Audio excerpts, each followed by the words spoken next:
Hey guys, welcome back to the channel. Well, today I'm going to be reviewing this little foldable drone from Potensic. This is a Potensic Falcon. It has a rather odd model name, so I'll either put it up on a screen, and of course it'll be in the listing, the video description I should say. But this little foldable, it's 1080p. The camera's not motorized, so you just have to fix it to the tilt to the direction or how you want it to face. So you usually want to face it upwards. No GPS, no optical flow, nothing fancy like that. It's just going to be a fun little flyer. Shouldn't be too expensive either. Just brushed motors. So we'll take a look at the drone here, and then I want to take a look at the controller. It's going to be a little different today because we're doing this outside, but I don't think it really needs a table review. Let's just go over the stuff here, and then we can get up in the air and fly it and see how it looks. So what I'm going to do is I'm going to set down the controller real quick, and then I can focus on the drone. So you see it folds out. It doesn't really lock into place very well, so you could knock an arm out of place if you would crash it, so be mindful of that. Some do snap into place. Some of the toy grade foldables don't. So you can see the camera got bumped down, so you want to make sure that's facing up. You take off. Your power button's here. There's no optical flow. Again, there's no GPS. Brushed motors with the swing out props. The battery that comes with this is a 1S LiPo, 3.7 volts, 1300 milliamp. You're not going to be able to see that there in the video. So this is pretty lightweight. I weighed this on my scale and it was like 134 grams. So it's way under the 250 gram limit. So you have no concerns no matter where you live, United States, Canada, whatever, about flying this thing and being over the 250 gram limit. So let me grab the controller now. There we go. And we'll set down the drone. And the controller is one of these typical little ones that pull out on the bottom so that you can put your phone down there. I'll probably put it in there. I'm more interested in how this flies. There's no SD card on this. I didn't mention that. So you're saving the video over the Wi-Fi feed. So you're saving it to the gallery in your phone. Same with the photos. So in that instance, a screen recording will be just the same, except you're going to obviously have all the icons of the app. So I'm just going to do a screen recording today. That way you'll see the video and you can see the app and the app layout. But again, it's going to be the same. You just have those icons in the way. The app is the Potensic Fly app, and I'll put a screenshot of that up here. And that you can get from the Google Play Store or the iOS App Store from Apple. These antennas are phony. By that I mean there's no wires in them. So, if you want to fold them out, that's fine. I probably will. People lots of times give me a hard time. I don't fold them out, even though they're fake. So extending them does not do you any good. It just looks cool. And on the front here, you've got your level calibration right here. That will do a gyro calibration so that the drone knows level. That's most important if the drone would start drifting. It may not have a good proper level calibration. So always do that first before you trim it. And the trim's here for your pitch and roll right here. And that way you trim it up. Now today is awfully windy. We'll have to see. I mean, the drone is going to fight this breeze. So I may take it on the side of my house here to kind of get away from this wind, because these little brushed motors are going to have a hard time fighting that wind today. Your power button here, this one right here is your auto takeoff and your auto landing. You can unlock the props down and in and then just do a manual takeoff, or you can do the auto takeoff, and I don't think you have to unlock. Sometimes you can unlock and then do the auto takeoff. On the top here, you've got your photo and your video buttons, and I'll just start the app recording. This is your speed rates. There's going to be either 2 or 3. I didn't notice in the manual how many rates there are. On a day like today, you can brush the mode, you're going to need the highest rates to fight that breeze. And this one right back here, headless mode was this one right here. All right, guys, what I'm going to do now is I'm just going to get the drone connected to my controller into the app, and then we will take it up and just do a test flight. And again, I'll probably do it over here out to the side and try to shelter some of this wind, because this little guy, even though it's made to fly outdoors with brushed motors, it's going to have a hard time with wind at 134 grams with brushed motors. All right, guys, so I'll be right back, and we'll get this guy up in the air. We'll switch to my head cam for that to even get a little bit better footage as I follow the drone around. So I'll be right back. All right, guys, let's go ahead and get this Potensic Falcon up in the air here and just fly it around here where it's sort of sheltered on the side of my house. Now, I'm not going to put the phone in the bottom here because I'm going to keep it close, so I'm not that concerned about the FPV feed. So I just got my phone sitting down here. I may not be able to show up on the ground. Obviously, I wouldn't always do it this way. But these controllers, where it pulls out, the buttons can end up getting hit, and I don't want to mess up my screen recording or have the phone turn off or something weird while I'm recording this. So for the sake of this video, I'm going to have it sitting here on the ground. I don't think I've ever done that before, but I think it might not be a bad idea just for this test flight. Now, a couple things I didn't mention a while ago is this does come with 2 batteries, so you have an extra battery, a Phillips screwdriver, which you always get with these drones, some extra props in case you crash, and the little charger slides on the battery into these like 4 prongs. It's a little bit different than you'll typically see, but MJX does stuff like that. It's not ideal, but you know it charges it just fine. So I'll put these antennas up just for the sake of the video, but as I said, these antennas are fake. And I got a screen recording going on the video. I'm really close to my house here, but I want to get on a level spot, so let's do that level calibration here. And you won't see it, but the red lights do flash on the back.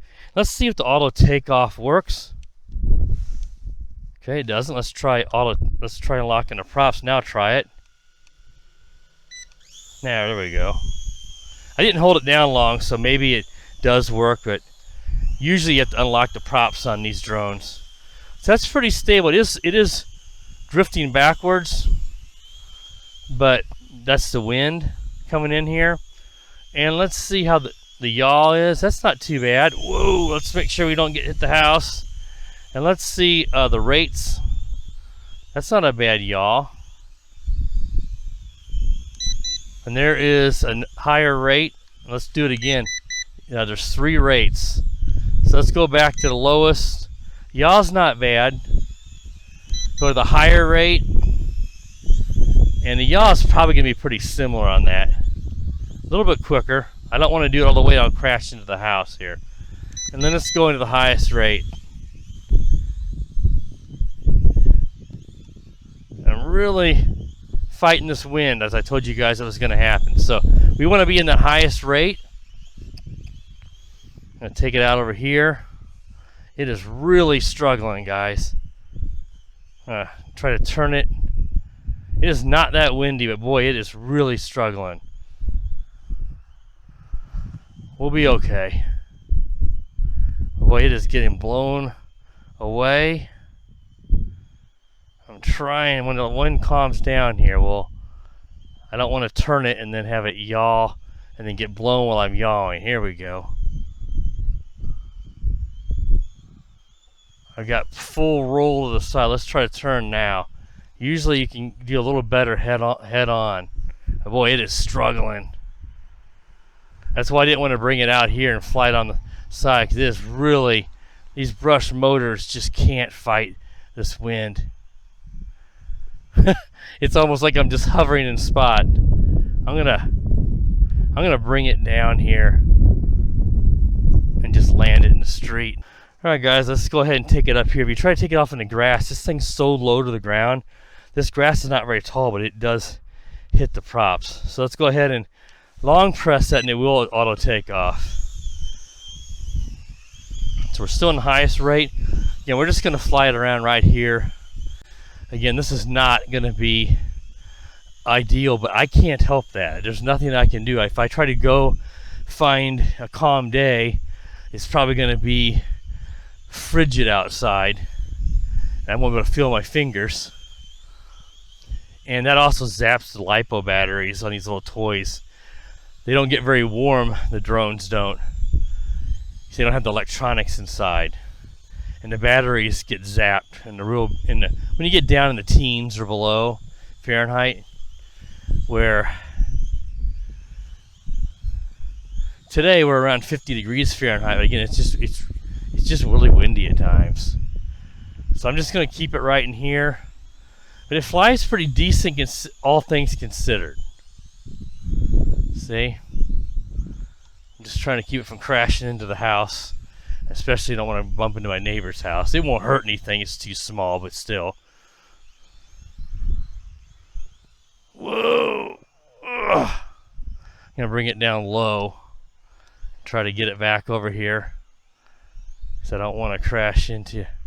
Oh, it is really struggling, guys. There we go. That's why I said we're going to fly it over here. It's doable here. But boy, it's not ideal. So I apologize that this is just not a very good flight review. I realize that, so if you dislike the video, I understand. But again, I don't really have any place I can fly this in the wintertime. It's too big to fly indoors. And again, it's just every day in the wintertime, it's either windy or it's extremely cold. It's not that we don't get warm here, we do. But when we're warm like today, it's windy. You don't get a calm, warm day in the middle of the winter here in the Midwest. It just doesn't happen. You gotta have that wind to bring in the warm air. But yeah, I mean, it seems to fly pretty good overall. I mean, you may say, well, what do you mean, Ryan? It's can't go out in the wind. Well, yeah, it's brushed motors. It's not meant to fight that kind of wind. But here I can tell it's pretty stable, actually. It has altitude holds, so I don't have to worry about keeping its altitude per se. But there's no thrills. It doesn't have any doesn't do 360 flips. And being a camera drone, you don't expect it to do that. And again, you can use headless mode if you want. I'm not going to worry about photos. Photos are just going to be a screen grab of the video. So if you want to see what a photo will look like, just pause the video. Honestly, I mean, there'll be zero difference. Now, I don't know if we're getting jello wobble in this. Again, I'm sitting down on the ground recording this, so I would think there's going to be some just because of the way that camera is mounted without any dampening and with the wind and the way it's hopping. But you never know. If the props are really well balanced and the drone is really stable, sometimes you get lucky and you don't. But usually on these toys, especially with these brushed motors, you need some dampening on that camera because there's just too many vibes. But look at that, that's nice and stable. Let's just see if we can just fly it around here real quick while we got a nice break in the wind. Yeah. Flies good. So if I'm referring to a while ago when I crashed. I knew I was going to do it sooner or later. But that's not a bad thing, because when you crash, you can say, all right, did it break or not? Because you want to be able to survive a crash with something little like this, and we're fine. And that is my house, so I didn't crash into somebody else's. But these little drones like this, you're just going to have to be mindful. They can't handle a lot outside, especially something that's so light like this. This is extremely lightweight for its size. But we'll see how the camera looks. Obviously I have no way of knowing. Even if I had my phone here in the controller, I still wouldn't be able to really tell, because it's hard to look at that while you're flying.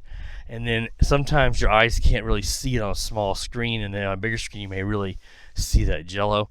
Let's go ahead and take it back up just for one more little bit of flight.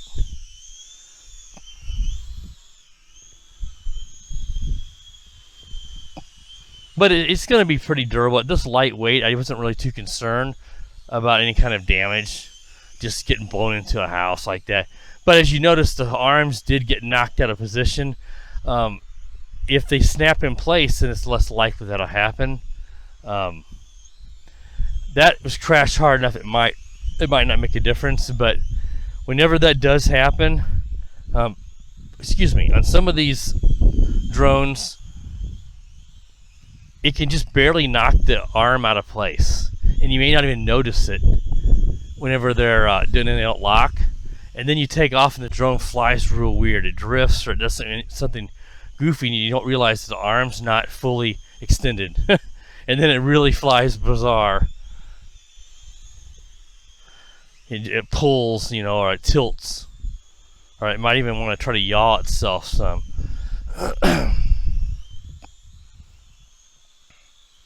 But all things considered, I mean, we still don't seem to have low voltage yet. Now, the only lights we really have on this drone are those red lights in the rear, as far as I can tell. I didn't really pay attention to that much. Let's take it up a bit. I don't see, there's no LEDs on the arms, which I usually will point that out right from the get-go, and I think the fact they didn't have them, I just sort of forgot. But there are a few red lights here on the back. If I can bring it up here. At least they were when it was on the ground. I'm not seeing anything right here. I know there was some red lights whenever when I powered it up, and then they flash whenever you calibrate the gyro. Well, there are some blue lights here in the front, right there, guys. Little eyes, but I don't notice the red lights there. Huh?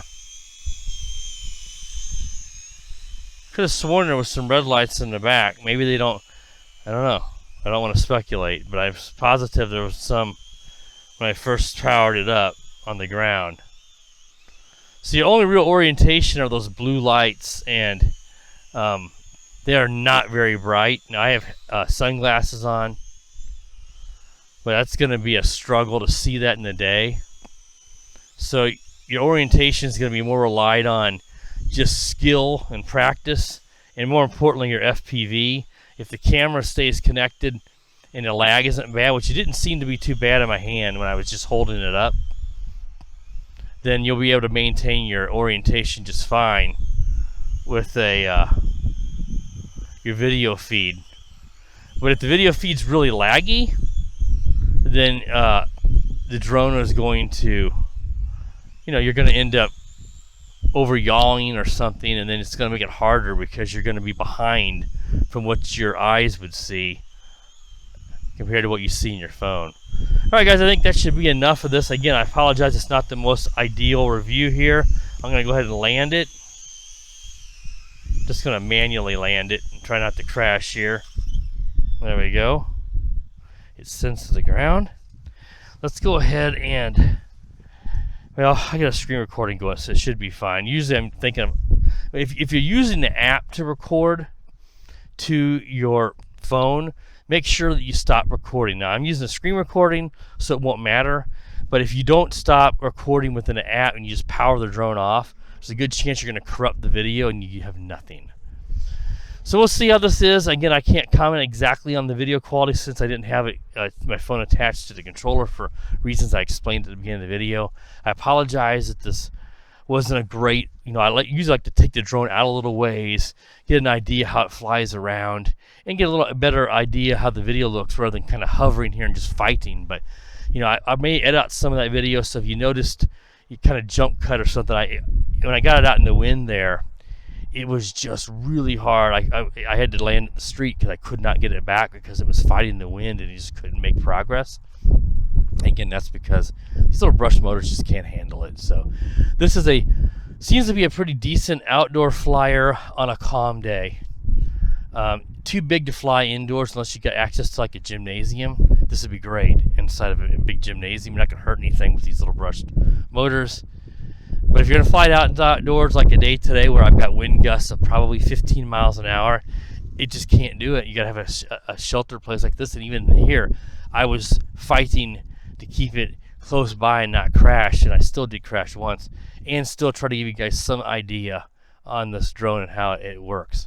All right, guys, that wraps up the review of the Potensic Falcon. If you're new to the channel, please consider subscribing. While you're at it, click that bell. That way you're notified every time I do upload a new video. And as always, guys, have a wonderful day. The power of the dark side.